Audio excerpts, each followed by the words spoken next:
America में slavery जो है, दास बनाना लीगल था.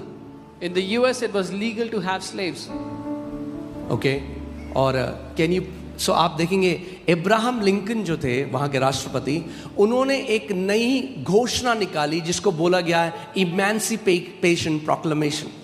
और the president of the country, he took out a new declaration, the Emancipation Proclamation. जिनको बोला गया है मुक्ति उद्घोषणा. मुक्ति उद्घोषणा. और ये मुक्ति उद्घोषणा क्या थी? उन्होंने एक नियम निकाला, एक बिल निकाला लीगली कि आज के बाद जो हुआ था 1863 में, 1863 में, 63 सही है, 63 में, वहां पे अब्राहम लिंकन ने बोला आज के बाद अब कोई दास नहीं बना सकता, इल्लीगल है दास बनाना. He took out a bill in 1863 and said, after today, no one can have a slave. It's illegal to have slaves. अब ध्यान से सुनो मेरी बात.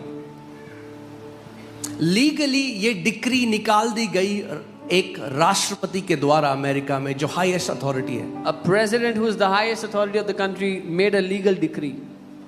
तो आपको क्या लगता है फिर क्या हुआ होगा? What do you think would have happened after that? So legally 1863 में क्या हुआ? स्लेवरी एंड हो गई legally. In 1863, slavery ended legally. मगर रियलिटी में 100 साल लग गए सारे स्लेव्स को फ्री होने में. But in reality, it took 100 years for all the slaves to be set free. क्यों? Why? पहली बात, क्योंकि कई जो दास थे, गुलाम थे, उन गुलामों को पता ही नहीं था कि उनकी आजादी की घोषणा 100 साल पहले हो चुकी है. Because many of those slaves did not even know that there is a declaration that has already set them free. Jesus said, "You shall know the truth, and truth will set you free." यीशु ने कहा तुम सत्य को जानोगे और सत्य तुम्हें आजाद करेगा. ओके. 100 साल हो गए. It's been 100 years. फिर भी लोग गुलामों को रखे हैं अपने घर में, और वो क्या चाहते हैं? इस गुलाम को कभी भी ये इमेंसिपेशन प्रोक्लेमेशन नहीं सुनाई देनी चाहिए, क्योंकि जिस दिन इसको पता लग गया ये खड़ा हो जाएगा अपने अधिकार में. People still had slaves working under them. They had slaves in their house, and they never wanted the truth to come to them, because the day the slave will know, he will come out. ऐसे ही शैतान चाहता है इनको ईसाई बनाए रखो, रीति रिवाज करो, मोमबत्तियां जलाओ, मगर सत्य इनके कानों में अगर पड़ गया तो ये खड़े हो जाएंगे अपने अधिकार में, और फिर मैं इनको बांध ना पाऊंगा. This is what the devil wants. Keep them in the religion of Christianity. Let them do their little rituals, because if they know the truth, they will come out. They'll be set free, and I'll not be able to bind them anymore. आप हर Sunday यहाँ पे गवाही देखते हो, लोग क्या कहते हैं? हमें नहीं पता था हमारा अधिकार, हमें नहीं पता था घोषणा करना.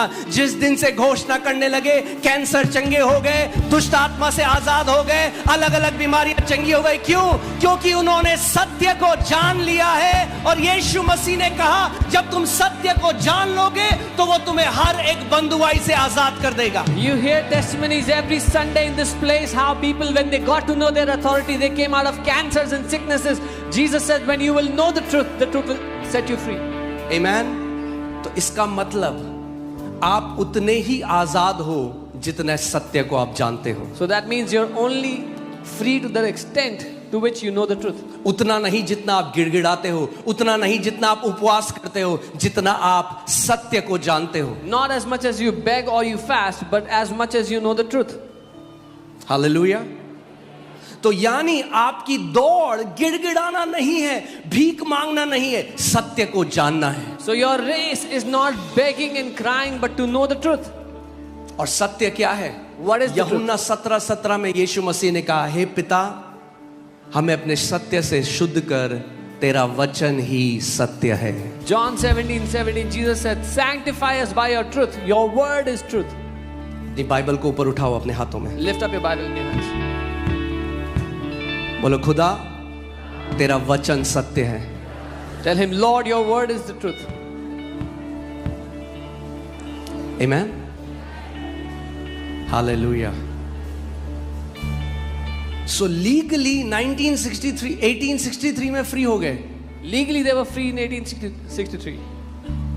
मगर 100 साल तक गुलाम रहे क्योंकि सत्य को नहीं जानते थे. But they remained slaves for 100 years because they did not know the truth. क्योंकि जिस दिन आप सत्य को जान लोगे, Because the day you will know the truth, जिस दिन आप जान लोगे कि 2000 साल पहले एक इमेंसिपेशन प्रोक्लेमेशन रिलीज करी गई कलवरी के क्रूज से, जिसमें यीशु ने कहा आज के बाद सारे बंधुओं को छुड़ा दिया जाए, आज के बाद सारे पापियों को क्षमा कर दिया जाए और सारे बीमारों को चंगा कर दिया जाए. the day you find out that 2000 years ago there was an emancipation proclamation where Jesus said, let all the captives be set free, let all those under the bondage of the devil be set free, let all those who are sick be healed.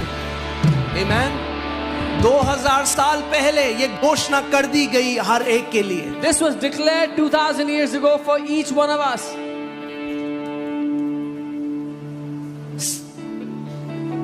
जो धर्म का सार है आज धार्मिक शिक्षाओं का, The summary of all the religious teachings today वो है गिड़गिड़ाना कि परमेश्वर आपकी सुन ले. is beg so that God might hear you. तो उनको लगता है जब मैं करूंगा तो परमेश्वर करेगा. So they think when I will do it, then God will do it. सो कैसे हिलाऊं उसे, So how should I move him? कैसे हिलाऊं, How should I move him? क्या भोग लगाऊं, क्या चढ़ावे चढ़ाऊं.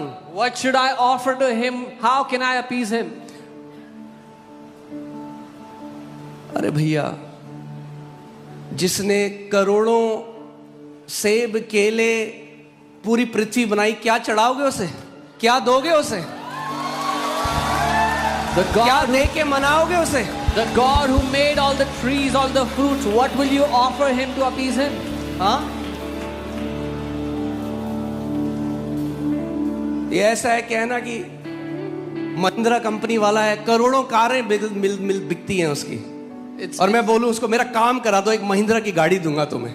it's like telling the owner of Mahindra company who sells so many cars every year, telling him, get this done for me and I'll give you a Mahindra अरे car. जिसने एक एक सांस आपको दी है, अभी क्या चढ़ाओगे उसे. He who has given you every breath, what can you offer him?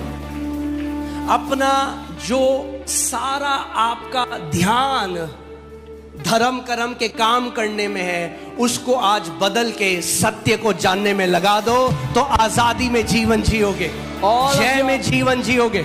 All of your effort which you are putting into doing religious works, if you pull it out and put it into knowing the truth, you will live a life of freedom, a life of victory. Amen. अरे corrupt नहीं है वो ऊपर वाला, उसको bribe नहीं दे सकते. He is not corrupt, you cannot bribe him. उसको मनाने की जरूरत नहीं है भैया, You don't need to appease him. Don't need to वो convince तो him. माना हुआ है 2000 साल से. He is already convinced since उसको 2000 क्या years. मना रहे हो. Why are you trying to अरे अपने convince him? दिल को मनाओ जो मानता नहीं है. Convince your heart that does not agree. हाँ, जैसे एक संत ने कहा, दिल है कि मानता नहीं. As a saint said, the heart doesn't agree. Gospel है भाई. जब खुदा का वचन अंदर घुस जाएगा ना, मैं बता रहा हूं, हर चीज में गॉस्पेल दिखाई देगी आपको. When the word of God goes in your heart, you will see the gospel everywhere. Bible कहती है जो पवित्र है उसके लिए सब पवित्र है, और जो अपवित्र है उसके लिए सब अपवित्र है. Bible says, for the pure everything is pure, for the impure everything is impure. हाँ, जो धार्मिक लोग होते हैं ना, कैब में बैठे हो, ऑफिस जा रहे हो, अब वो कैब वाला गाने बजा रहा है, क्या करोगे, हिमालय में भाग जाओ या तो. So the religious people, when they're traveling and the cab guy is playing songs, either you run away from the city life and go. मगर मैं आपको बता रहा हूं, अगर उस यीशु से भरे हुए हो ना, वो गा रहा है लड़की के लिए, मगर जब आप गाना सुनोगे ना, तो आपका दिल कहेगा ये मेरा यीशु, ये मेरी बंदगी, मेरी दिल लगी मेरे यीशु से है, तो जो कुछ मेरे आसपास है ना, वो उसको अर्पित है. If you're filled with Jesus, you'll say all of my affection, all of my devotion belongs to him alone. उसको लड़की से प्यार है तो लड़की के लिए गा रहा है, मुझे यीशु से प्यार है तो मैं यीशु के लिए गा रहा हूं. He loves a girl, so he's singing for a girl. I love Jesus, so I'm singing for Jesus. ऐसा तो नहीं कर सकते ऑफिस में, हाय हाय हुई हुई हुई, हम बहुत पवित्र लोग हैं. You can't keep तो यार नौकरी छोड़ और हिमालय में चला जा. You can't keep going around saying I'm very holy, I'm very holy. They'll tell you to leave the job and go somewhere else. when you have been washed by the blood of Jesus, जब आप यीशु के लहू से धुल गए हो, बाहर की गंदगी आपकी धार्मिकता को नहीं अफेक्ट कर सकती। the external impurities cannot affect your righteousness within. Amen. Hallelujah.